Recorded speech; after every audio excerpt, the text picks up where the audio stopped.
అంబేద్కర్ స్ఫూర్తిని నేటి తరం యువత విద్యార్థులు కొనసాగించాలని మెదక్ మున్సిపల్ మాజీ చైర్మన్ ఆరేళ్ల మల్లికార్జున గౌడ్ సూచించారు. భారత రాజ్యాంగ సృష్టికర్త, రాజ్యాంగం ద్వారా దేశానికి దశాదిశ చూపిన మహానుభావుడు డాక్టర్ బిఆర్ అంబేద్కర్ వర్ధంతిని మెదక్ జిల్లా బీఆర్ఎస్ పార్టీ కార్యాలయంలో ఘనంగా నిర్వహించారు. ఈ సందర్భంగా మెదక్ మున్సిపల్ మాజీ చైర్మన్ ఆరేళ్ల మల్లికార్జున గౌడ్, పట్టణ పార్టీ కన్వీనర్ మాజీ కౌన్సిలర్ మామిళ్ల ఆంజనేయులు మాజీ కౌన్సిలర్తో కలిసి అంబేద్కర్ చిత్రపటానికి పూలమాలలు వేసి నివాళులర్పించారు. అనంతరం వారు మాట్లాడుతూ డాక్టర్ బిఆర్ అంబేద్కర్ భారతదేశానికే కాదు ప్రపంచానికి ఆదర్శమైన వ్యక్తి, దిక్సూచి, మార్గదర్శి అని పేర్కొన్నారు.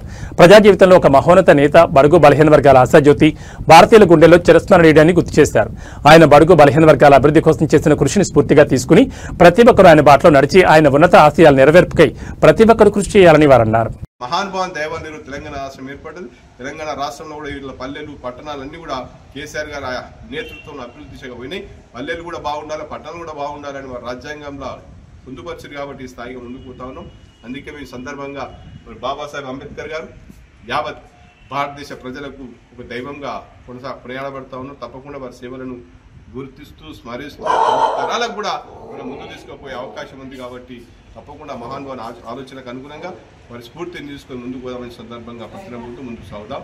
జై డాక్టర్ బాబాసాహెబ్ అంబేద్కర్. అంబేద్కర్ గారి వర్ధంతి సందర్భంగా ఈరోజు మెదక్ జిల్లా బీఆర్ఎస్ పార్టీ కార్యాలయంలో ఘనంగా ఆయన వర్ధంతి జోహార్లు అర్పించడం జరిగింది. వర్ధంతి సభ నిర్వహించుకోవడం జరిగింది. బాబాసాహెబ్ అంబేద్కర్ గారు రాజ్యాంగ నిర్మాతనే కాదు, ప్రపంచానికి ఒక దిక్సూచి, భారతదేశం యొక్క భవిష్యత్తుకు ఆయన మార్గదర్శి. ఆయన వందల సంవత్సరాల చరిత్రను పసిగట్టి రాజ్యాంగాన్ని రాసిండు. ప్రపంచంలోనే ఆయనంత మేధావి లేడు అనడానికి ఇది నిదర్శనం. ఈరోజు ఆయన రాజ్యాంగం ఇప్పటికీ మరి తెలంగాణ రాష్ట్రం ఆర్టికల్ 3 వచ్చిందంటే ఆయన ముందుగానే ఎంత ఆలోచించిండో మనం అర్థం చేసుకోవాల్సిన అవసరం ఉంది.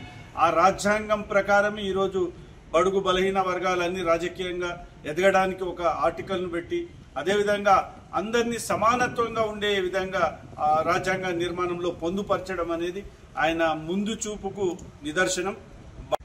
మన భారత రాజ్యాంగ నిర్మాత, భారతరత్న డాక్టర్ బాబాసాహెబ్ అంబేద్కర్ గారి యొక్క వర్ధంతి సందర్భంగా ఆ మహానుభావునికి ఘనమైనటువంటి నివాళులు అర్పిస్తా ఉన్నాం. ఈరోజు మెదక్ బీఆర్ఎస్ పార్టీ జిల్లా కార్యాలయం. మనకు అందరు తెలుసు, డాక్టర్ బాబాసాహెబ్ అంబేద్కర్ గారు కేవలం భారతదేశానికి కాదు, ఈ ప్రపంచానికి ఆదర్శమైనటువంటి వ్యక్తిగా మరి వారు కొనియాడబడుతున్నారు.